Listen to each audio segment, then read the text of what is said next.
When she walked into the kitchen that morning, I knew something was wrong. Her face wasn't angry. It was pale, drained, like all the light had been pulled out of her. She didn't even look at me when she said, in a voice that trembled, "Mom, what did you do?" The coffee in my hand turned cold. It's strange how moments like that, the ones that shatter your life, Dante, come with thunder. They come with silence, a kind of silence that hums in your bones. I didn't answer her. I couldn't. My throat was dry, my hands shaking. She laid the paper on the counter, the DNA test results, and all I could do was stare at the name beside biological father, Ethan Miller, my brother. Before that day, our lives looked ordinary, maybe even happy. We lived in a small house just outside Lexington, a creaky 2-story home with fading blue paint and hydrangeas that bloomed too early every spring. I worked at the library. My daughter Leela was studying nursing at the community college. We had our routines, shared breakfasts, late-night talks, small arguments about laundry and dishes. People said we were close, more like friends than mother and daughter. They didn't know how much I needed that closeness, because I'd built our entire world on a secret. When Lila was little, she had this habit of humming when she was deep in thought. Ethan used to do that too. Our mother would laugh and say, "You two are made of the same cloth." Back then, it was just an innocent family resemblance. Now, every time she hummed, it felt like a ghost brushing my ear. Ethan was 2 years older than me. He was the wild one, charming, reckless, always a little too free. When our parents died, it was just the two of us for a while. We leaned on each other sometimes too much. I don't know how to explain that summer without sounding monstrous. But I was 23, grieving, lonely, and drunk, on the comfort of someone who felt like home. It wasn't supposed to happen. It wasn't love. Not really. It was a moment of pain disguised as warmth. When I found out I was pregnant, Ethan had already left for a construction job in another state. I told no one. I told myself the father was an ex-boyfriend, a story that grew so rehearsed it became real. By the time Leela was born, Ethan was married and I was a single mother. And I thought foolishly that the past would stay buried. But secrets have a strange scent. You can cover them with flowers, prayers, and lies. But eventually someone catches a whiff. It started small, Leela's college biology project, tracing genetic traits. She joked about how she and I both had hazel eyes, but no one else in our family tree did. Then she noticed how she and Uncle Ethan had the same dimple when they smiled. I laughed it off, maybe a little too quickly. She squinted at me, half amused, half curious. "Mom, did you and Uncle Ethan have some weird twin gene or something?" My heart stuttered.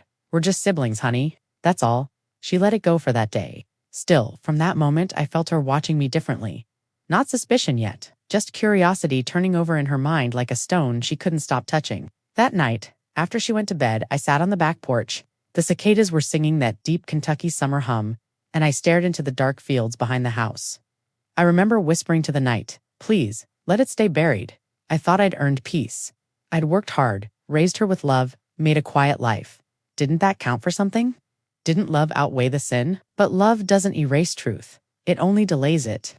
One afternoon, Lila came home with a DNA test kit, one of those ancestry things everyone was doing. She said it was for fun to see if we had Irish roots or something. I smiled too widely and said, "Sure, why not?" For weeks after, I tried not to think about it. I told myself those tests weren't perfect, that maybe it would show a cousin, maybe even Ethan, but she'd never suspect anything more. But then she started asking questions. What was Dad like? Why don't I have any baby pictures of you two together? I gave her the same script I'd used for years. He wasn't ready to be a father. We weren't close. It always worked before, but not this time. She was older now, sharper, and the internet had taught her too much. The day the results came, she was quiet at first.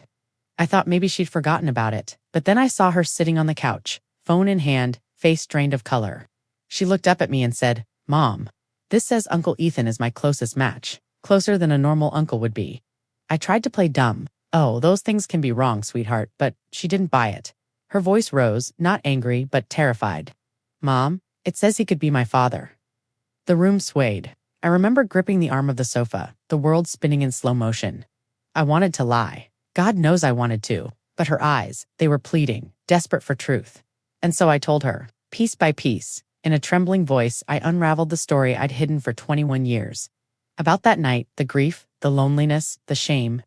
I told her I didn't know until after she was born.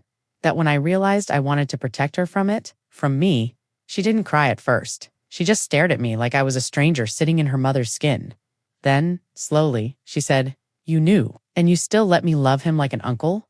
Her voice cracked on that word uncle, and something inside me broke open. She left that night with a suitcase. Didn't say where she was going, didn't answer my calls for weeks. For the first time in my life, the house was silent. Even the clock seemed to tick softer. I walked through her empty room, touching the little things she'd left behind. The hairbrush, the candle she never lit, the folded sweater that still smelled faintly of her perfume. And in that quiet, I felt the full weight of my sin. Not the act itself, but the years of pretending it never happened. The lie had eaten through every good thing I'd built until there was nothing left but ashes. The first week without her, I learned the shapes of my own footsteps. The floorboards complained in places I'd never noticed. The kettle whistled longer because no one rushed to catch it. Mail piled on the foyer table, 2 flyers slid to the floor and stayed there. Like I was waiting for a second pair of hands that wouldn't come. On the 8th day, I called Ethan. I hadn't said his name out loud since the night Leela left. Even thinking it felt like swallowing glass. He answered on the 3rd ring. Voice, warm, distracted. The sound of someone who believes his life is intact. "Hey, little sis," he said. "Everything okay?" For a second, I almost hung up. I stood in the kitchen with my hand braced on the edge of the counter, looking at the old smudge of blueberry jam near the sink. Leela always teased me for missing. "Ethan," I said, "we need to talk. It's about Lila."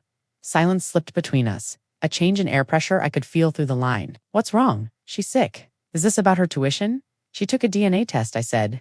A breath, a low, disbelieving laugh, like he'd misheard me. "Those ancestry toys? They're a scam, Nora.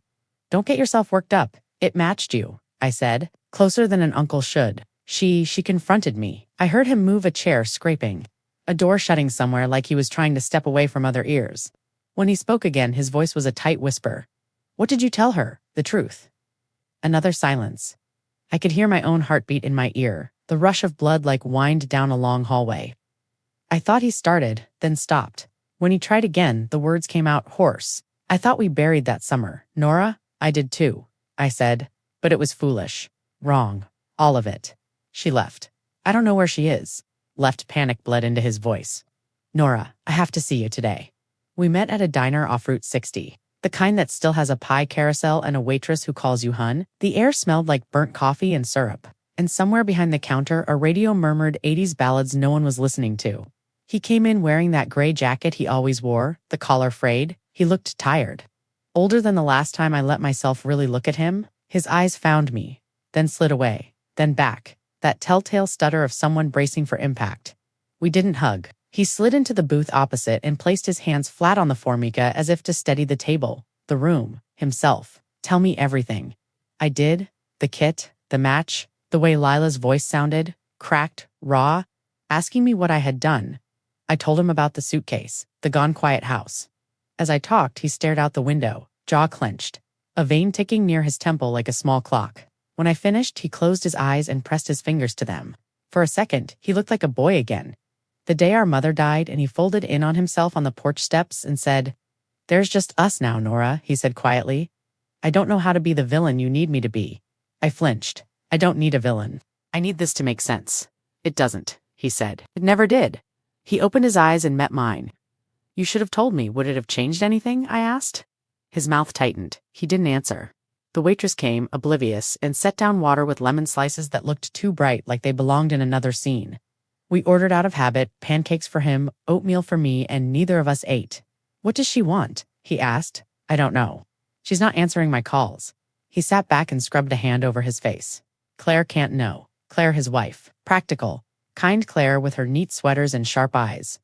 She'd been good to me over the years in ways that now curdled in my mind. I stared at the pepper shaker between us. The tiny holes had been clogged with damp pepper, and I thought, ridiculous, of how often Lila would unscrew lids and knock them clear. "Claire has to know," I said. "This isn't a stain you keep on one shirt. It's in the wash water. Everything touches it." He sighed, long and low. "I have 2 boys, Nora." He said it like a plea. "Their lives were built on a lie," I finished. "Ours too." A song on the radio changed. A soft guitar introduced a chorus about second chances. It was so on the nose I felt offended. I reached for my purse and pulled out a napkin, the paper thin enough to see my fingers through. The napkin shook. My hands shook. Everything about me trembled in that booth. "I need to find her," I said. "If you hear from her," he cut in. "Quick." She called me. The napkin tore in my grip when I asked. My voice came out small. "Last night," he said, eyes flicking to the window and away. From a motel off the interstate, she wanted to hear my voice and hate it. I think. She asked me if I knew. I told her I didn't at the time. I told her, I'm sorry. She hung up. I pressed a palm to my chest like I could steady the ache. What room? Don't do that, he said softly. Dante turned this into a rescue if she isn't ready to be rescued. I'm her mother, and he stopped, swallowed, tried again, and I am the man who can say what I am without choking on it. We paid. We stood in the parking lot. The sky, a white winter sheet, cars sliding past with that wet tire sound against the asphalt. He shoved his hands in his pockets and rocked on his heels like he used to when he didn't know what to do. I'll tell Claire, he said finally. I'll tell her tonight. Do you want me there? I asked. No, he said too quickly. Then, after a beat, it should be me. I owe her that much. We parted with a nod. Not forgiveness, not even truce. Just a bare agreement to stop running from our own shadows. I drove to the motel anyway. It was a low strip of doors under a flickering sign, the kind of place traveling salesmen and stray heartbreaks pass through. The air smelled like rain and old smoke. I stood outside room 12 for a long time, my breath fogging in little ghosts. When I knocked, I waited through the thin walls of silence until I heard movement. The chain slid, the door opened a few inches, and Lila peered out. Her eyes were swollen. She looked at me the way one looks at a fire, drawn and cautious. Can I come in? I asked. She didn't move. I won't say anything unless you ask, I added. I just want to be in the same room as you. She held my gaze for a long, weighing moment, then unhooked the chain and stepped back. Inside the room had the bland cheer of a place meant to forget itself. Floral bedspread, bolted-down TV, a picture of a boat that had never touched water, a plastic cup on the sink, a crumpled wrapper in the trash. Her suitcase stood open on the second bed, clothes folded too neatly. The discipline of someone trying not to unravel. She sat on the edge of the mattress, hands clasped so tight her knuckles blanched. I took the chair by the window. The heater made a thin rattle like loose change. Did you know? She asked finally. Her voice had sand in it. Not at first, I said. I kept my tone even slow. After you were born, time changed. The night became something I kept walking through. Then pieces fell into place, and I swallowed. I chose not to see them. You chose to lie, she said. Yes. She stared at the carpet, at some invisible pattern only she could see. When you held me as a baby, did you ever? She broke off. No, I don't want to know. I nodded. The heater clicked. Somewhere outside, a truck door slammed. I called him, she said after a while. I thought if I heard his voice, I'd know what to do. I didn't. She looked up, and there it was. The dimple I'd once thought was just a sweet accident. Who am I, Mom? The word snapped something in me. Not a defense, not an excuse. A posture I didn't know I'd been holding. You're my daughter, I said. You are mine because I woke up to you. Because I made grilled cheese cut in triangles when you were 5 and crusts off when you were 6. Because I sat outside every choir practice and cried at every concert and kept all your notes in a shoebox under my bed. Biology is a map, Lila. It's not the road. She laughed, a sharp, wet sound. That's pretty, Mom, but the map is the point. It tells you where things came from. It tells you where they started, I said. Not where they end. We sat in the small heat of the room, the air thick with things unsaid. I could feel her anger like static, but also her exhaustion, the way grief wears you to the quick. I'm not calling him Dad, she said. You don't have to call him anything. I paused. He's going to tell Claire tonight. Her eyes widened. You told him to I told him honesty is the least we owe anyone now. She leaned back and covered her face with her hands. When she spoke, her voice came muffled. The least? She repeated.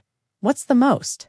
Whatever it takes for you to heal, I said, even if that means you don't speak to me for a while. Even if that means hating me, I can survive your anger. I can't survive your silence. She lowered her hands and studied me, with a kind of reluctant curiosity almost clinical. The nurse in training taking my pulse. You always said our family was small, but solid, she said. We were a triangle. Now it's a hole. It was always a hole, I said softly. I just put flowers over it for the first time since I'd arrived. Her mouth softened.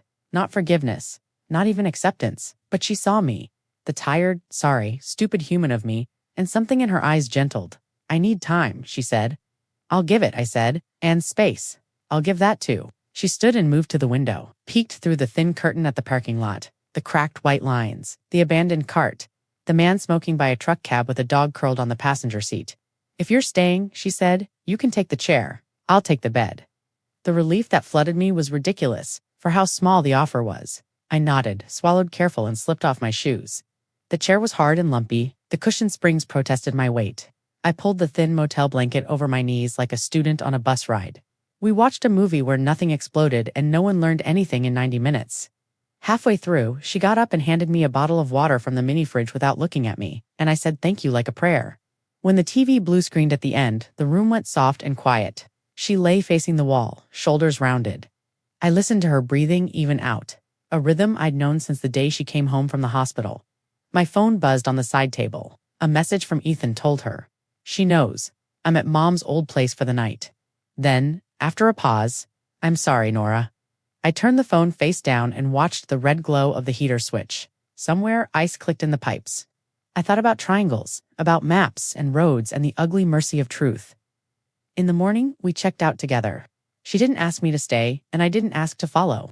In the parking lot, cold breath fogging, she hugged herself and said, I'll text you when I'm ready to talk. I nodded. I'll be here. She tapped her phone in her palm, a nervous little metronome, and then slid into her car.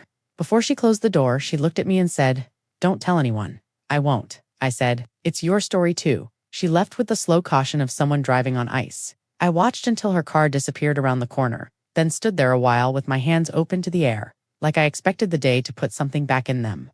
At home, the hydrangea bush out front wore brittle petals the color of old paper. I clipped a few and put them in a jar on the kitchen table. A silly ritual of order.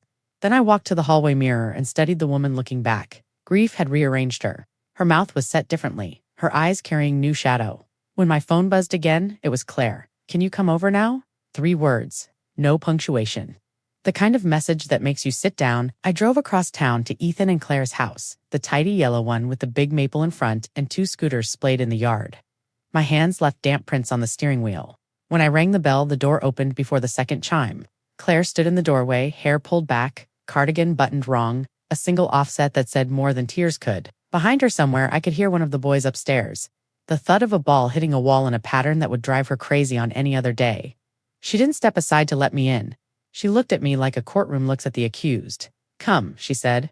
Let's talk about what you and my husband have done. The living room smelled faintly of lemon polish and something sour underneath, like milk gone bad. The curtains were open, but the light that came in was gray, cold. Claire didn't offer me a seat. She just stood there, arms folded, her expression so composed it frightened me more than if she'd been shouting. Ethan wasn't there, thank God, or maybe not. Sit, she said finally. I did, perching on the edge of the couch, hands clasped so tightly in my lap that my knuckles turned white. She stood across from me, the distance between us heavy with everything I'd broken. Her voice, when it came, was low but sharp. He told me last night. Every word. I didn't sleep. I'm sorry, I whispered. Don't you dare say that. Her tone cracked. Sorry is for forgetting an anniversary, Nora. Not for. She stopped, swallowed, looked away. Not for this. Her composure wavered. Her hands trembled slightly. I saw the moment she realized that anger wouldn't undo what she'd heard. She pressed her fingertips to her temples. I kept thinking there's no version of this where I come out sane. I said nothing, because what was there to say? Finally, she looked at me again. Did you ever think about me? About my children? About what this would do? I didn't think about anyone, I admitted. I was young, grieving, and lost. I wasn't trying to hurt anyone. She let out a laugh bitter hollow. Intent doesn't erase damage. I know. Do you? She took a step closer. You had years, Nora. Decades. You saw me hold your daughter. You saw her call him Uncle Ethan. You watched our boys grow up beside her, and you said nothing. Her words hit like slaps, each one deserved. I kept my eyes down, my voice small. I thought I could protect her. Protect her from what? Claire's voice cracked on the word. From knowing who she is, from knowing that everyone she loves is tangled in a lie. She turned away, pacing the room like a caged thing. The floorboards creaked under her bare feet. Then she stopped at the window, shoulders trembling. He said it was one night. A mistake that he didn't know. Do you believe him? I hesitated. Do you? She snapped, spinning back toward me. Yes, I said quietly, I do. Her breath hitched half fury, half grief. Then she looked at me for a long time, her face unreadable. I don't know if that makes it better, she said at last. When I left her house, the sun had started to break through the clouds. Not bright, not warm, just thin streaks of gold on wet pavement. I sat in my car, hands on the steering wheel, staring at the reflection of my face in the rearview mirror. I looked like a ghost of myself. I didn't cry. There were no tears left, just a dull, echoing ache. Later that evening, Ethan called. She told me to leave, he said. His voice was hollow. Took the boys to her sister's. I closed my eyes. I'm sorry. He gave a bitter laugh. Seems like that's the word of the week. Then silence. Do you think she'd forgive me? I hesitated. I think forgiveness isn't about deserving it. Then maybe I'll never get it, he said, and hung up. Days passed like bruises slow to fade, tender to touch. Lila didn't text, Claire didn't call. I went to work, shelved books, nodded through small talk. But my mind was a reel of faces Lila's when she found out Ethan's at the diner, Claire's in her doorway. At night, I replayed everything, wondering if there had ever been a point where I could have chosen differently. Maybe the moment I saw Ethan that summer and didn't walk away, maybe when I first realized the truth and convinced myself silence was mercy. But you can't rewind shame. You just live in it until it teaches you something. A week later, a letter arrived, handwritten, no return address. But I knew her handwriting instantly, Lila.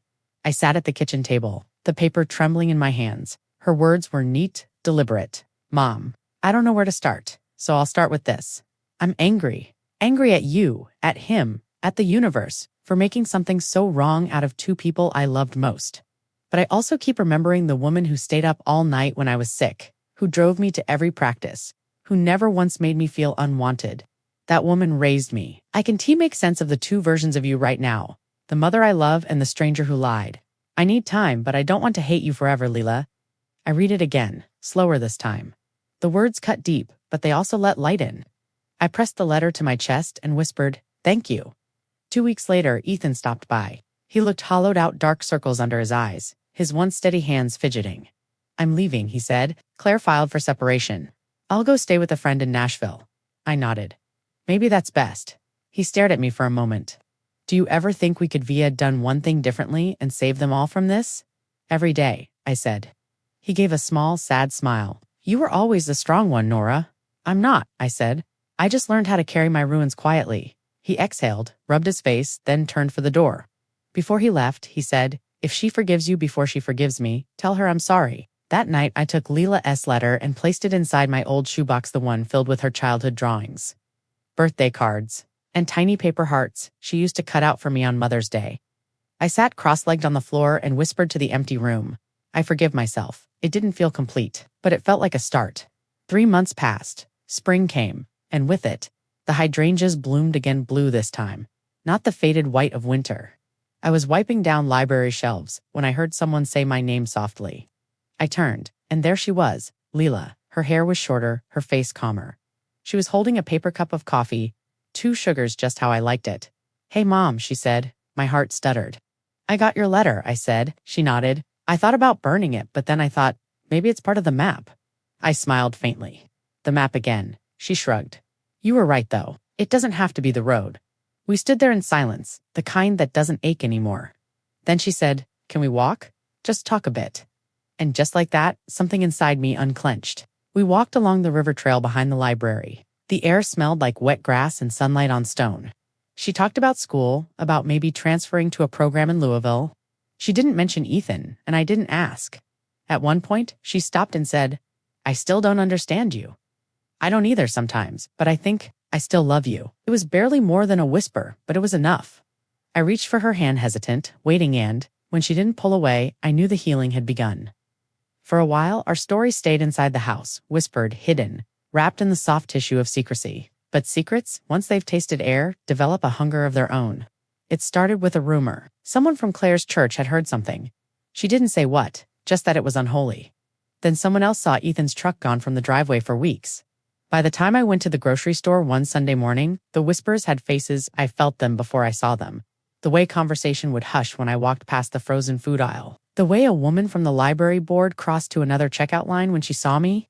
Even the cashier, sweet little Hannah, who used to chat with me about books, couldn't meet my eyes. Small towns have long memories and short mercy. I didn't defend myself. What would I even say? That I hadn't meant for any of it? That I loved my daughter so fiercely it blinded me to the truth? Those aren't the kind of words you speak into gossip. They sound like excuses, and excuses rot on contact. So I stopped going out for a while. I ordered groceries online. I took my shifts at the library's back desk, where no one could see me through the glass. But still, it reached Lila. People whispered at her college, 2 classmates, professors even. Careful but curious. Are you okay? They'd ask, with that tilted head pity that feels more like judgment. One night she called me. Mom, she said, her voice trembling. They know. I don't know how, but they know. My stomach sank. What happened? I was at the cafe. 2 girls were laughing. I heard one of them say your name, then mine. I walked out before they finished. A pause, then, quieter. I hate this. I closed my eyes. Do you want me to come get you? No, she said firmly. I need to not be the girl with that story. Her words gutted me. Because I'd done that, I'd made her a headline, a cautionary tale whispered between cups of coffee. A few days later, I got a letter in the mail from the library's board. They called it temporary leave for personal matters. I knew what it really meant. I folded the letter neatly, slid it into the drawer beside Leela's first school photo, and sat in silence for a long time. The house creaked around me like an old confession. That evening, Ethan called again. He sounded different, quieter, humbled in a way I'd never heard before. I've been talking to Pastor Reed, he said, about making it right. Making it right, I repeated, almost bitterly. And how do you do that, Ethan? How do you make this right? He sighed. By not hiding anymore. By facing what we did. I wanted to tell him that facing it wouldn't fix anything. That sometimes the only justice is surviving your own guilt. But part of me knew he was right. Shame grows in darkness. Maybe light, even harsh light, could burn it clean. The next Sunday, I went to church. For the first time in months. The pews were full, as they always were. The air smelled of wood polish and candle smoke. When I walked in, heads turned, a ripple through the congregation. Some faces looked away, others didn't. Ethan was already there, sitting near the front, his posture rigid, hands clasped tight. When he saw me, his expression softened, not in forgiveness, but in shared ruin. After the service, he stood. Before anyone could leave, he asked to speak. His voice trembled. There's something I need to say, something we need to stop hiding. You could feel the air tighten. The pastor nodded solemnly and stepped back. Ethan spoke. He didn't go into details, but he told the truth about the mistake, the guilt, the years of silence, about how secrets eat you from the inside, and how forgiveness is never deserved, only hoped for. When he finished, no one clapped. No one said a word. The silence was holy and terrible. I walked to the front, my knees shaking, and stood beside him. I didn't add much, just one sentence. I have lived in shame for 21 years. Today, I choose to live in truth. Then, I walked out. Outside, the sky was wide and mercilessly blue. I breathed it in like punishment and release, all at once. In the weeks that followed, people didn't exactly forgive, but the whispers softened. A few kind souls brought casseroles, some avoided eye contact, but nodded politely. That was enough. Silence, I learned, can be cruel, but it can also be merciful. Lila came home one weekend. She stood in the doorway with a duffel bag slung over her shoulder. I heard what you did, she said. At church. I didn't want them to find out from rumors, I said. I wanted to say it myself. She nodded slowly. It was brave. I smiled faintly. It was necessary. We sat together on the porch, watching the wind move through the hydrangeas. She told me she'd decided to finish nursing school. She wanted to work in trauma care. Help people who survive things that should have broken them, she said. Her words hit me deep because that's exactly what we were doing in our own way. That night, she asked, do you ever talk to him? Sometimes, I admitted. He's in counseling, trying to rebuild what he can. She looked down. Do you hate him? No, I said after a long silence. Hate is heavy. I've carried enough, she nodded, thoughtful. I don't know if I'll ever see him again. That's okay, I said. You don't owe anyone forgiveness, not even me. She looked at me then, really looked at me. And in her eyes, there wasn't hate. There wasn't love either. Not yet, but there was something that looked a lot like peace. It's been 5 years since that day. The world didn't end. It just got smaller, quieter, humbler. I never went back to the library. Instead, I started volunteering at a shelter downtown, reading to women who'd lost homes, children, pieces of themselves. Sometimes they asked about my past, and I told them pieces. Not all, but enough. They didn't flinch. Pain recognizes pain. Ethan lives alone now. He and Claire finalized the divorce, but she's forgiven him enough to let him see their boys. He calls on birthdays, holidays, just enough to remind me we both survived. And Leela, she's 26 now, works in a trauma ward, still hums when she's deep in thought. Sometimes she stays the weekend, helps me garden, drinks tea in the evenings while we watch the sun sink behind the fields. We don't talk about that night anymore, but sometimes when the air is quiet and the light turns soft, she glance at me and say, "You okay, Mom?" And I'll say, "Yeah, baby, I'm okay." And for the first time in years, I mean it. I've spent a long time thinking about what forgiveness really means. For years, I thought it was something you earned through good deeds, through confession, through time. But now I know it isn't earned at all. It's given. Sometimes by others, sometimes, if you're lucky, by yourself. When I look back on my life, I don't see one moment that destroyed us. I see a chain, small choices, quiet denials. Moments I told myself it's better not to know. and each one built the wall that separated me from truth. That's the thing about secrets. They start as protection, a soft blanket over something too ugly to face. But over time, that blanket becomes a shroud, and the person you meant to protect suffocates under it. I thought I was shielding my daughter from shame. But what I was really doing was shielding myself from guilt. And guilt, it doesn't disappear just because you hide it. It waits. It waits until you think you've built something safe, and then it shakes the walls. I've learned that love without honesty isn't love at all. It's dependency. It's fear. It's quiet self-destruction. When I told Lila the truth, I lost the version of her that trusted me completely. But I gained something else, a chance to love her as the woman she truly is, not the fantasy I built out of my own lies. And that's the lesson I want you to hear. If you're still with me after all this time, you cannot build peace on a foundation of silence. Truth will find its way through the cracks, and when it does, it will hurt, but it will also heal. Sometimes when the house is quiet and the night air moves through the open window, I hear the echo of Lila's laughter from when she was little. Back then, I thought motherhood was about protection. Now I know it's about courage. The courage to tell the truth, even when it costs you everything. If you asked me today whether I regret telling her, I'd say no. I regret the lie, not the truth. Because the truth, no matter how ugly, is the only thing that ever set me free. We're still rebuilding, slowly, tenderly. Forgiveness didn't come as a wave. It came as rain. Small drops over time, washing away what shame left behind. And when she visits now, she always brings coffee for two.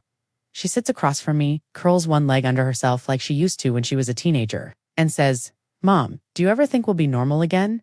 And I tell her, "Maybe not normal, baby, but we'll be whole." If you re-listening to this story and there's something you buried, something you tell yourself is better left unsaid, I want you to ask yourself this. Are you protecting them, or are you protecting yourself? Because the truth has a way of surviving. Even buried under years of silence, it breathes. And one day it'll knock on your door whether you're ready or not. I won't pretend that facing it will fix everything. It won't, but it's the first honest step toward peace. And peace. Real peace doesn't come from being blameless. It comes from being brave. So, tonight, when you lay your head down, I want you to think about the people you love and the things you never told them. Maybe it's time to let the truth breathe. Maybe it's time to stop hiding behind the comfort of secrecy. Because at the end of all this, after the tears, the guilt, the whispers, I found something I never expected to find again. I found myself, and I found a version of my daughter who could look me in the eyes, even knowing the worst of me, and still say, "I love you anyway."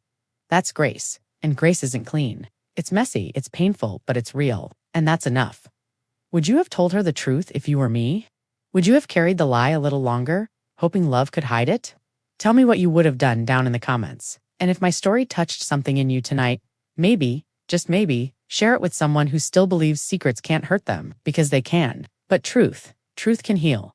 Thank you for listening. This was my story, and I hope in some small way, it helps you face yours.